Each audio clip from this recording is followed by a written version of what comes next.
जब तक जीना तब तक सीखना।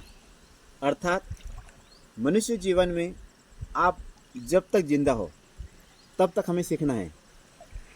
इस लाइन को अगर आप अपने जीवन में एक टैग लाइन बना लो कि जब तक जीना तब तक सीखना। आज की जनरेशन में अगर हम देखेंगे तो हमने एक माइंड सेट ऐसा तैयार कर लिया है कि जैसे एग्ज़ाम आती है, मान लो कि आप 10वीं की एग्ज़ाम दे रहे हो, 12वीं के या कॉलेज की एग्ज़ाम, तो एग्ज़ाम के टाइम ही हम पढ़ते हैं और एग्ज़ाम के बाद जो टाइम शुरू होता है वहाँ पर स्टूडेंट क्या करता है कि पूरी तरह से पढ़ाई को छोड़ देता है और जैसे अगले साल फिर एग्ज़ाम आएगी तो फिर पढ़ता है। हमें ऐसा नहीं करना चाहिए। एक स्टूडेंट लाइफ में हर दिन पढ़ाई का होता है, चाहे वो छुट्टी का दिन हो चाहे नॉर्मल दिन हो। तो इसलिए हमें हर दिन को पढ़ना चाहिए। अगर आप किसी और प्रोफेशन में, चाहे आप पॉलिटिशियंस के क्षेत्र में हो, चाहे बिजनेस के क्षेत्र में हो या किसी भी क्षेत्र में, अगर आप डेली न्यूज़पेपर अगर आप पढ़ते हो, न्यूज़पेपर में अच्छी चीज़ें आती हैं या आप अच्छे मोटिवेशनल बुकें पढ़ो, इनसे क्या होगा कि आपके जीवन में लगातार कुछ ना कुछ परिवर्तन होगा और वो परिवर्तन ऐसा होगा कि आपको एक दिन मतलब बहुत ही अच्छी ऊंचाई तक पहुंचा सकता है वो। इसलिए कभी भी पढ़ाई को छोड़ना ही नहीं है। जब तक जीना तब तक सीखना। और ये मैंने लाइन इसलिए चुनी है, आज मैं खड़ा हूँ एक नाले के पास में। आपको मैं एग्जांपल देना चाहता हूँ कि क्या होता है कि जैसे एक नाला या नदी होती है, वो नदी या नाला जब तक बहेगा, जब तक उसका पानी का बहाव होगा तब तक वो पानी शुद्ध होता है। उसका हम नहाने के रूप में, पीने के रूप में यूज़ हो सकता है पानी।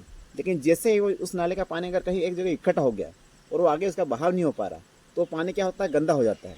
तो इसी तरह से हमारा जीवन भी है।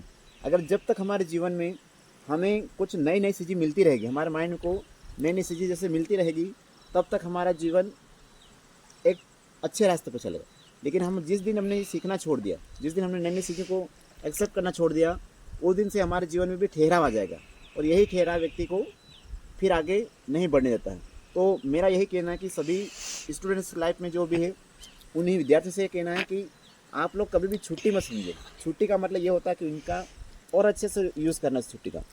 लेकिन आज की पीढ़ी क्या करती है कि जैसे एग्ज़ाम होती है तो अपन 2-3 महीने की छुट्टियां मारते हैं, बिल्कुल पढ़ाई को छोड़ देते हैं। लेकिन ऐसा नहीं। आप जब तक हमें जीना है तब तक सीखना है। अगर आप व्यक्ति हर दिन, अगर आप सोशल मीडिया यूज़ करते हो वहाँ पर भी बहुत सारी चीज़ें मिलती हैं, या फिर आप अच्छी मोटिवेशन बुक्स पढ़ सकते हो। अगर आप 1 महीने में 1 बुक भी ख़त्म करते हैं कि यहाँ 2 महीने में, तो भी आपके लिए बहुत फ़ायदा है। तो हमें मोटिवेशन बुक्स पढ़ना चाहिए। इससे क्या होता है कि हमें हमारे जीवन में एक नया वो मिलता है। तो मेरा यही कहना है आपकी लगातार चलते रहिए, लगातार चलते रहिए।